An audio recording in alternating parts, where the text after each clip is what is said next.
In the late 1970s, a sudden string of murders took place in Sacramento, California.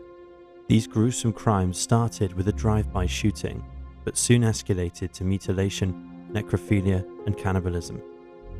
In January of 1978, following a brief police investigation, 28-year-old Richard Chase was arrested and charged with a series of slayings. Unlike many of the criminals we cover on this channel, there was no surprise that Chase was the culprit. Heavily disturbed, Chase had started exhibiting all the signs of the McDonald triad while in childhood. As news broke of his arrest, he was dubbed the Dracula Killer and the Vampire of Sacramento, names which have remained as part of his legacy even today. But what made Richard Chase, a seemingly ordinary boy, become a cold-blooded killer? In this documentary, we aim to shed light on this question, as well as many others, as we examine the eerie case of Richard Chase, the Vampire of Sacramento.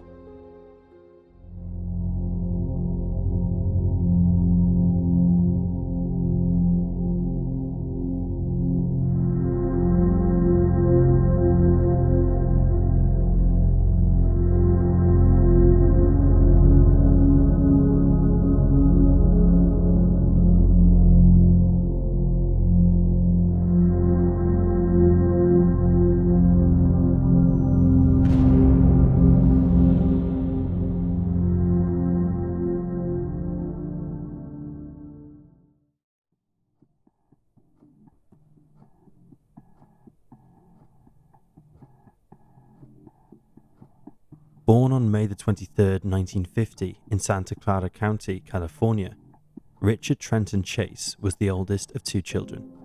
His father, Richard Chase Sr., worked as a computer specialist, while his mother, Beatrice, was a teacher. When Chase was 3, his family moved to Sacramento, where his sister, Pamela, was born in 1954. As a very young boy, nothing seemed strange or unusual about Chase. He was a Cub Scout and spent 4 years playing Little League Baseball. He was well liked by his teachers and fellow students, and was never short on friends. When his parents held a birthday party for him, dozens of his peers would turn up to celebrate. The Chase family was often seen as average and happy enough on the outside, but behind closed doors, Chase and his sister experienced an upbringing marked by harsh and frequent punishments, often for the slightest of infractions. At the age of just 2 years old, Chase was force-fed by his father until he vomited. Chase's sister, Pamela, recalled that her father and brother would often butt heads, to the point that Richard Sr. would shake his son or even throw him against a wall during disagreements.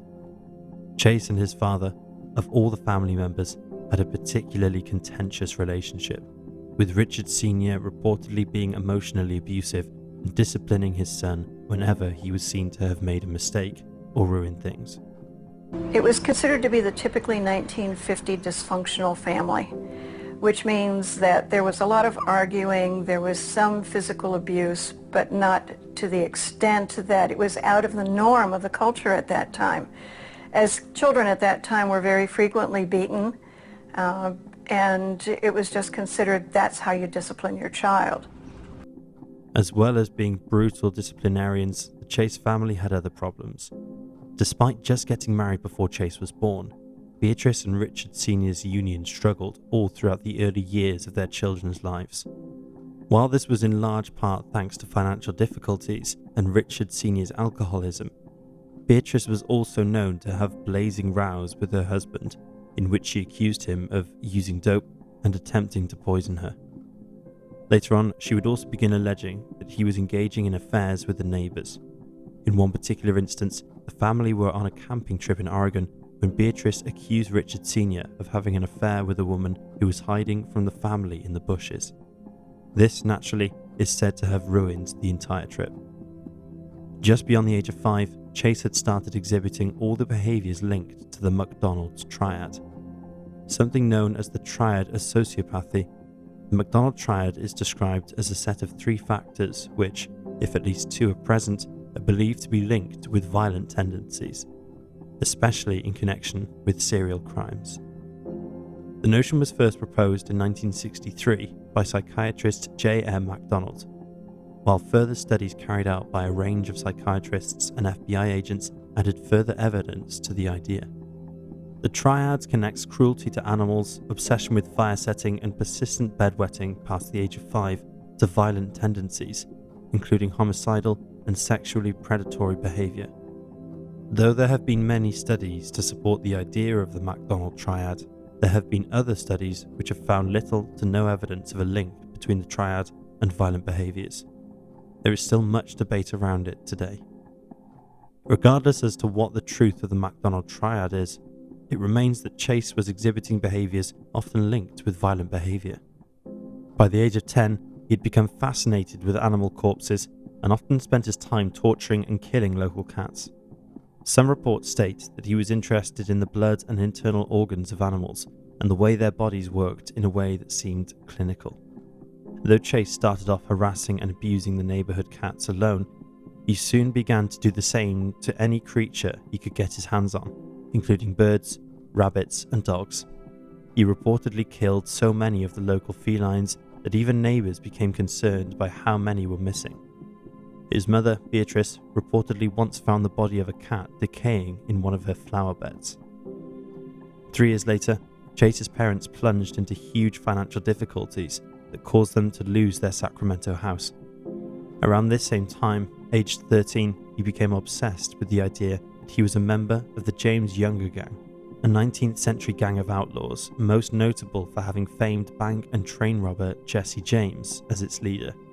For almost a decade, the group was greatly feared, while their crimes were reported on across the country, as they struck in at least 11 states, including Kentucky, Tennessee, and Texas. According to Kevin Sullivan's book, Vampire, The Richard Chase Murders, Chase became so confused with the notion that he was part of the infamous criminal gang that he even pasted his head onto photos of the group and attempted to sell them. He also asked his mother to buy him a cowboy hat, but she refused. Chase continued to exhibit bizarre behaviors into his teen years. For one, he didn't always sleep in his bedroom. Sometimes he preferred to sleep in the family's lounge room, but when he did, he would always strip naked, turn the heater up as high as possible, and open all the windows. He also reportedly played with matches and started small fires, and he continued wetting the beds well into adolescence. His parents finally separated as Chase entered high school, and he and Pamela moved to Los Angeles with their mother to live with their extended family members. Just over a week later, however, Richard Sr. arrived in LA with a desire to take Chase back to Sacramento. Beatrice allowed her oldest child to go, and 4 months later, she and Pamela moved back in with Chase and Richard Sr. During his high school years, Chase maintained a level of popularity among his peers. He was no social outcast, and as he was clean-cut and well-groomed, he had no problems attracting girls. In 1965, he began dating a girl who would later use the pseudonym Libby Christopher. When discussing her relationship with Chase in interviews following his arrest, Libby explained that the pair were unable to have sex because Chase was impotent. Though their relationship continued for about a year, they eventually split as he was never able to achieve an erection. It was here in his teen years that Chase began to experiment with drugs, but what started out as casual use of marijuana led him to consuming copious amounts of LSD and amphetamines. Unsurprisingly, Chase's drug use came as a great disappointment and frustration to his father, who felt his son was lacking in ambition and focus, with things growing worse when Chase turned 15 and he was arrested for the first time after he was found to be in possession of marijuana. He was ordered to do community service on weekends to make up for his mistake, a punishment which seemed fair enough, but which Chase reportedly resented, along with the fact that his father had declined to hire a lawyer for him. Following Chase's first arrest, he began performing poorly in school. Up until this point, he'd maintained decent grades, but his first brush with the law and his obvious impotence looming overhead, he appeared to stop caring about much in his life, including his education. While he managed to graduate from Mira Loma High School in 1968, his further education attempts didn't fare any better. He attended American River College, a community college in Sacramento, between 1968 and 1971, but ultimately dropped out due to a combination of poor grades and poor class attendance. As a young adult, he sought the help of a psychiatrist when trying to work out why he was impotent, but he didn't get the immediate answer that he wanted. The psychiatrist warned him that a deep-rooted emotional issue was the cause, likely anxiety or even repressed anger towards women. Though the psychiatrist reportedly believed Chase was mentally unwell, he did not believe he needed intervention, and so the 18-year-old was left to go on his way.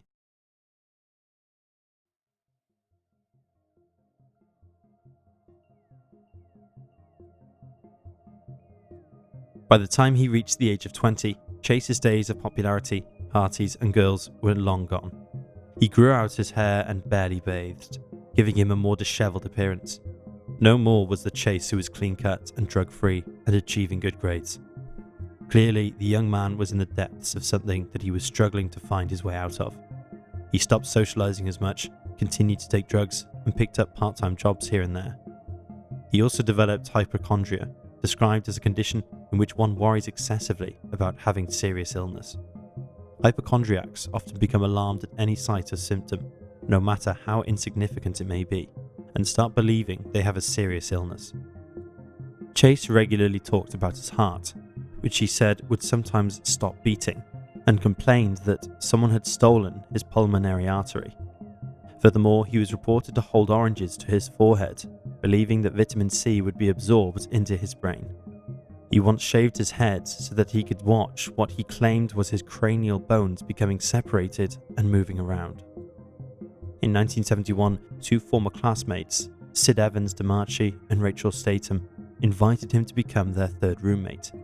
He accepted, with his parents helping him to pay rent, but it wasn't long before the two women began to regret their decision. Chase's drug use was still in full swing, and he was constantly high and often unreasonable while in this state. He frequently walked around naked in front of visitors and was known to barricade his room, which he claimed was to prevent anyone from sneaking up on him. Furthermore, Chase was, to put it bluntly, a slob. He reportedly barely bathed and never washed his clothes, meaning his unpleasant smell often scared away friends of the women he was sharing a house with. Sometimes when he spoke, his words were incoherent, and other times he would simply make unintelligible moans and noises. His strange behavior led the two women to move out of the house, and although he was fine with this, it soon became apparent that he was incapable of paying the rent alone. In 1972, Chase's parents divorced. Around this time, he accused his own mother of trying to poison him, and during a trip to Utah, he was arrested for driving under the influence. He claimed that he had been gassed in the local jail, and he sought to sue the police for harming him, but Richard Sr. talked him out of taking action. For the remainder of the year, Chase bounced between his father's home and his mother's home, as both parents found it exhausting and difficult to deal with his outlandish behavior. Richard Sr. believed his son was an unambitious layabout and ended up kicking Chase out of his house. Later that year, his mother tried to call the police during an argument with her son when he grabbed the phone and hit her over the head with it. Beatrice managed still to call the police, during which Chase fled the scene and jumped over a neighbouring fence. Though officers asked if she wanted to press charges against him, Beatrice declined, and while she had refused to go against her own son, it was clear that she had reached her limit. She subsequently sent Chase to live with his grandmother in LA, who immediately noticed his odd behaviour. While with his grandmother, he took up work as a bus driver, employed by his uncle. However, he was soon fired for never cleaning the vehicle and letting it run low on oil. Changing the oil was a simple task that he was asked to do over and over again, but Chase seemed utterly incapable of following basic instructions. After he was sacked from the position, he didn't get another job, instead staying in bed all day and wandering around the house at night. He reportedly became convinced that someone was going to break in through the window. He was repeatedly caught talking to himself and complained every day about his heart hurting and pain in his legs. Chase was once found by his grandmother standing on his head in the corner of his room, to which he explained that he was trying to get his blood to run back to his head. Although he eventually picked up another job, he was fired after a few days. Chase's unkempt appearance, frequent drug use, and difficulty carrying out simple instructions all contributed to his inability to hold down a job. His grandmother would later remark that around this time, his mental state began to deteriorate further. Back in Sacramento in 1973, Chase became fascinated with the human body. specifically internal organs. He began to cut out illustrations and gruesome imagery from medical books and tacked the images up on his bedroom walls to study them in an attempt to discover what exactly was wrong with him. In the following weeks, his hypochondria and paranoia was seen on full display when he begged his mother to help her with his alleged medical conditions, and when he contacted emergency services and requested an ambulance, only for emergency responders to turn up at the house and discover there was nothing wrong with him. He thought he was being poisoned. He thought he had bones growing out of the back of his head. He thought his stomach was upside down, his pulmonary artery had been stolen, and he was in great physical pain. It was all imagined, of course. Beatrice sought out several doctors to help Chase, but he was reportedly unsatisfied with the prognosis he was given, something which is notably similar to his response to the psychiatrist he saw when he was around 18. He eventually took himself to see Dr. Donald Ansell, who found nothing physically wrong with him, but established that the 23-year-old was suffering from a psychiatric disturbance of major proportion. In December 1973, Chase was institutionalized for the first time. His stay in a psychiatric ward lasted 2 days and was the result of him walking into the ER at American River Hospital and making a fuss over his supposed physical issues, including that he was struggling to breathe, that blood had stopped flowing through his body, and that he'd lost his pulmonary vein. The doctor who saw to Chase, Irwin Leons, noted that he was tense, nervous, and wild-eyed, as well as filthy, disheveled, deteriorated, and foul-smelling. The 23-year-old was diagnosed as suffering from acute paranoid schizophrenia, though staff admitted that it may have been a drug-induced psychosis. He was ultimately discharged after 2 days because Beatrice found out about his stay at the psychiatric unit and went to confront hospital staff. She was observed as being highly aggressive, hostile, and provocative. Reportedly, once Chase began taking medicine to stabilize his condition, his mental health saw a drastic improvement. He gained weight, as he had been considered heavily underweight prior to this, and was given an oxygen tank to help him deal with panic attacks. However, much of his good work came undone when he began taking illegal substances again. Beatrice claimed that once Chase was back in the throes of drug addiction, he began to terrorize her and Pamela. On numerous occasions, Pamela fled the house to escape his violent episodes, which involved him destroying furniture and other property. During one particularly violent fit, he slapped his mother so hard that he knocked her to the ground. He was known to smash holes in the walls of the home, break windows, and tear doors from their hinges.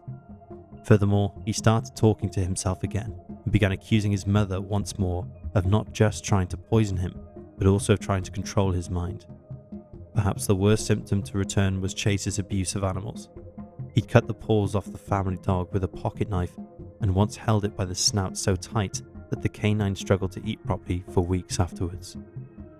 Similarly, he also killed one of the family's cats after viewing a program about a cat who'd received expensive medical treatments, something which reportedly enraged him, as he believed he was the one who required such high-quality treatments. Eventually, both Beatrice and Richard Sr. became so overwhelmed by attempting to care for him that rather than having him institutionalized again, they began renting an apartment for Chase to live in by himself, completely unsupervised. While living alone, Chase began sourcing rabbits and eating them raw. Although his father once noticed that he kept rabbits in the house, he didn't believe Chase when he saw he was eating them, as he had said all sorts of things over the years, most of which weren't true.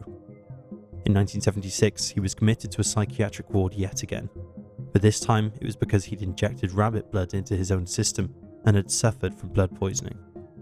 He was found by his father in the nick of time, who took him to the hospital. Chase reportedly explained that he had eaten a rabbit which had battery acid in its stomach. This, combined with the rabbit blood injection, led hospital staff to believe Chase was mentally unwell. However, he refused to participate in treatment, including group activities, and was transferred from American River Hospital's facility to Beverly Manor Psychiatric Hospital, where he earned the nickname Dracula because of his obsession with blood. He was found on several occasions to have caught birds that flew through the windows, broke their necks, and drank their blood. Similarly, he extracted the blood of therapy dogs using stolen syringes.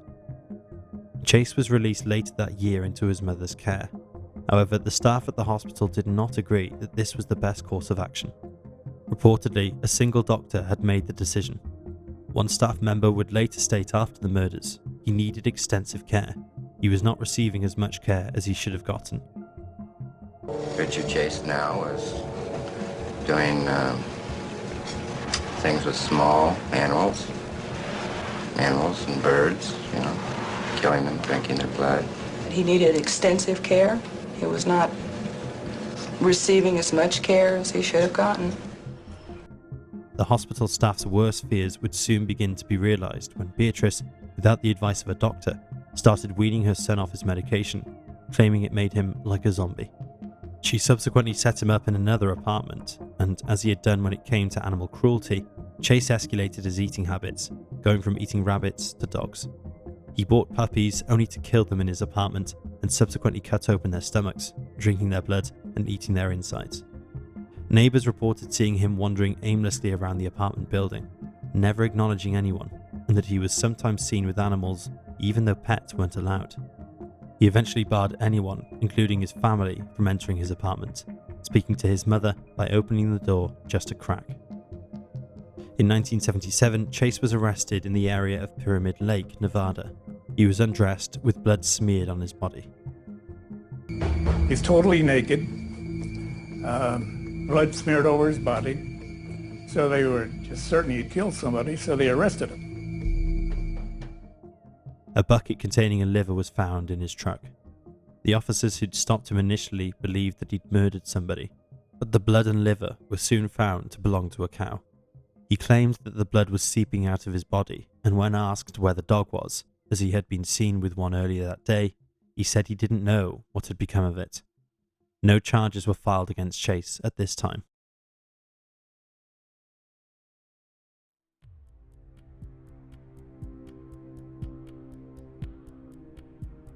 In the late 1970s, Chase's erratic behaviour continued.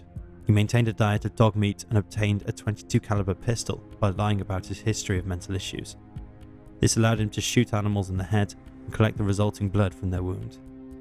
Neighbours reported hearing gunfire in his apartment at one point, but while the police turned up at his door, they found bullet holes in his walls, and Chase claimed he'd been shooting at the voices that he heard, and no further action was taken. Despite the fact that he had a gun when he shouldn't have, and that he was clearly mentally unwell, the 27-year-old was left with the gun still in his possession. Chase committed his first murder in December of 1977. Christmas that year, by all accounts, had been somewhat of a success. His father gifted him an orange ski parka, which he'd picked out himself, and his mother had come round with gifts for him.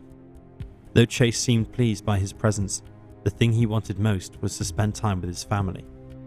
But Beatrice was reluctant to bring him round to her house, given that he'd injured and killed the family pets before. Furthermore, his sister Pamela was afraid of him and did not want to see him.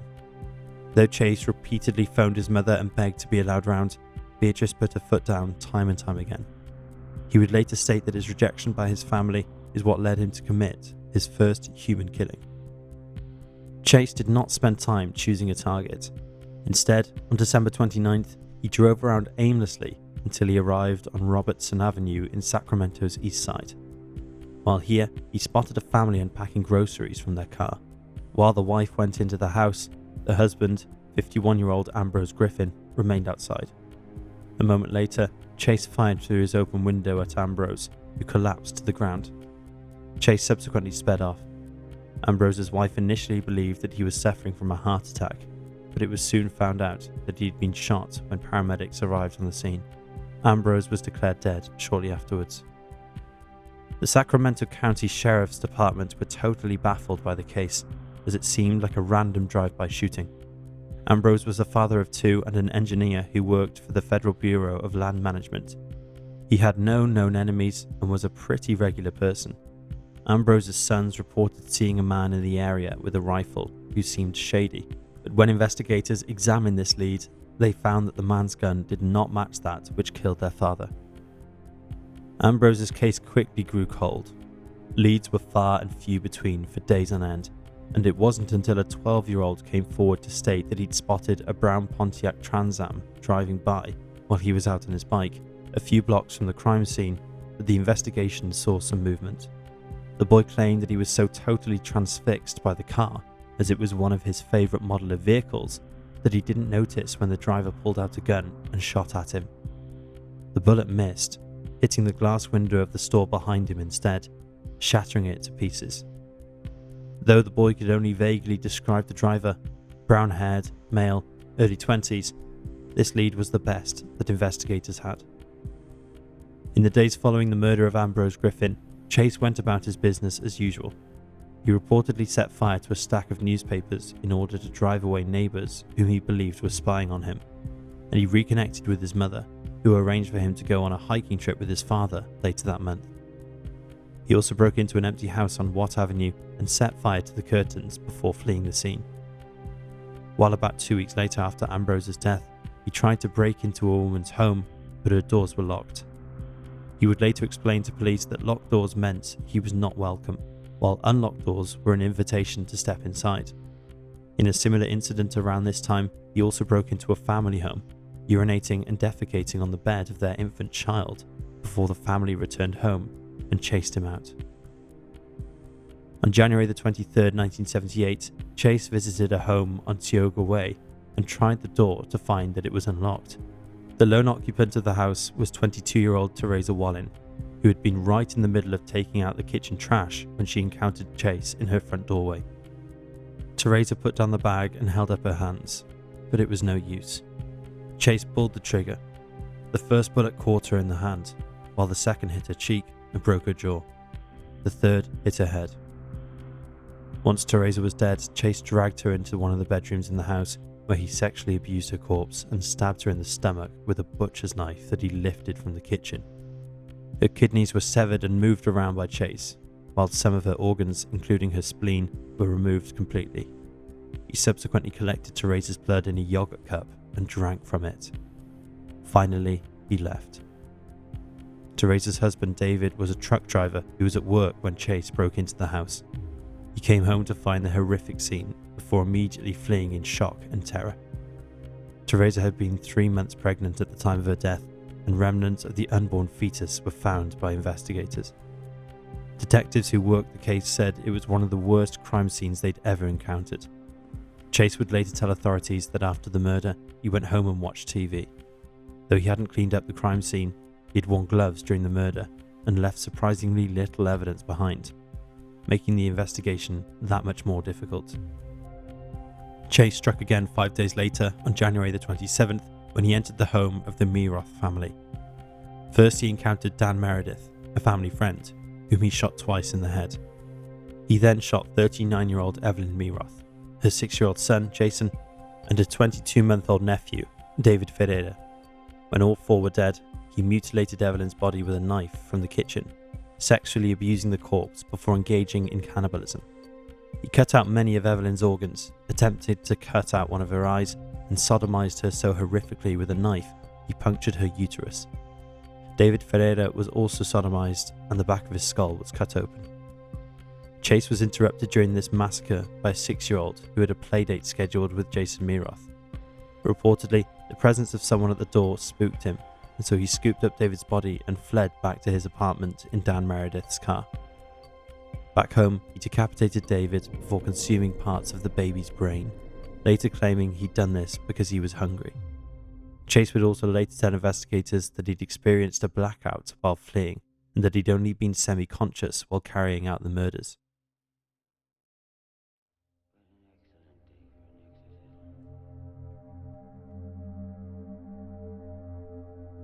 The 6-year-old girl who turned up to play with Jason Meroth reported to her mother that nobody was answering the door, but that somebody was moving around inside the Meroth's home. Concerned, the two went back to the house where they encountered another neighbour who volunteered to check on the Meroths. The neighbour found the back door unlocked and came across the body of Dan Meredith within minutes. She immediately ran back outside and went to call the police. One of the attending detectives described the scene as a house of carnage. Chase hadn't been so careful this time, they noted, as they found handprints and shoe prints in Evelyn's blood. Furthermore, the grotesque mutilation of her body led investigators to connect these 4 murders with that of Teresa Wallin. FBI profiler Robert Ressler determined that the killer was a white male in his 20s, likely suffering from mental illness. However, the most important clue came from neighbours from both murder scenes, who'd seen a dishevelled-looking, long-haired man in an orange ski parka shortly before the slayings had taken place. Reportedly, Chase had knocked on several doors in Evelyn's neighbourhood, looking for copies of old newspapers. Before long, a composite sketch was made of the suspect, and an old classmate of Chase's soon came forward. She explained that he had approached her while wearing an orange ski parka when she was at the mall, but stated she didn't recognise him because he looked drastically different than how he had appeared while they were at school together. She had observed that there was bloodstains on his white top under his parka and stated that he tried to get a lift from her, but she had declined and locked herself in her car to avoid him. Investigators began looking into Chase's background after this and visited his apartment, where he refused to open the door and let them in. Officers eventually pretended to leave the building and captured and arrested him when he left, believing the police were gone. Inside the apartment, authorities found that his eating and drinking utensils were soaked in blood. Numerous dog collars were recovered, along with rotting organs. Some belonged to animals, others were human. Further searches revealed that he'd circled a classified advert about puppies for sale, while the word "today" was written on 46 dates throughout 1978, including on the day of Teresa's murder and that of the Meroth family murder. In custody, Chase declined to cooperate with investigators. He stated that he'd only killed some dogs and that he was being framed for other murders by the Italians. For 2 months, investigators did not know what had become of David Ferreira. It wasn't until March that they found his decomposed corpse inside a box in a garbage bin. While speaking with psychiatrists, Chase revealed that his mind contained normal things, including scenes of an exploding 747 jetline. He added that he also saw lights in the sky, possibly UFOs, and also told them that he was Jewish, even though he wasn't. While he awaited trial, he claimed that the food he was being served in jail was poisoned, and although he requested that his lawyers have the food tested, the results were, unsurprisingly, negative. In 1979, Chase stood trial for 6 counts of murder. His defense team attempted to have him found guilty of second-degree murder instead of first, which would mean that he would face life in prison rather than the death penalty. In further interviews with psychiatrists during his trial, Chase stated, "I didn't kill anybody, just a few people." He also seemed to remember very little of the Meroth family murders, adding to his explanation that he had suffered from blackouts during this. He stated, "I was sick, poisoned by iodine or mercury. I was trying to get free of Poison Place and go live with my grandmother's relatives. The car had broken down and I had no money, so I walked into somebody's house and killed them." He also stated that he was afraid his victims would come back from the dead. He further revealed his motives by claiming that he needed blood and that a lack of blood was preventing him from living an ordinary life. He said that the blood of animals didn't help him. I couldn't cope with the world anymore because every time I tried to get up and act like a human being, I couldn't because of the weakness. I went on welfare and got in Beverly Manor, so now I've got a pending trial, I guess. He asked that a heart specialist see him due to his supposed stolen pulmonary artery. Chase pleaded not guilty by reason of temporary insanity, telling the court that he was a good person, that he had a weak heart and mind. The lead prosecutor argued that he was mentally ill, still knew what he was doing was wrong, while the opinions of professionals who'd spoken with Chase during the trial reached that conclusion too. Despite his pleas and his defense team's arguments, the jury found Chase guilty of 6 counts of first-degree murder on May 8, 1979, and he was sentenced to death. His defense lawyer, Faris Salami, stated following the trial that while he could see why Chase wearing gloves had led prosecutors, doctors, and a jury to find him guilty of premeditated murder, he added, he took rubber gloves with him, but he never, on the other hand, cleaned himself up. People saw blood on him all the time. He never got a haircut. He wandered in and out of people's yards. He never seemed to be trying to conceal this appearance, which is kind of the other side of it. Richard Sr., Chase's father, told a reporter while crying, "Society will kill my son. I think I've known that from the start. And maybe it's right, I don't know. There isn't a day that goes by that I don't think about the people he killed. I've cried a lot over the past year. I don't know if it's been more for those people than for Rick." An FBI report on Chase states that he claimed to be considering an appeal because, Under California law, it is justifiable homicide when a person kills to save his own life, and that in the case of his murders, Chase was killing to obtain blood, which was necessary to sustain his life, thus justifiable homicide. He also claimed that he was ordered to commit the murders by the death rays, which UFOs had directed at him. The FBI report seemed to solidify how disconnected from reality Chase was. He claimed that drinking blood helped his condition temporarily, but was not a cure, and admitted to investigators that he'd killed all sorts of animals for their blood, and stated that he'd been thrown out of his family's home because he killed the family dog for its blood. He also added that although he used drugs as a teenager, he did not attribute his behavior to his substance abuse.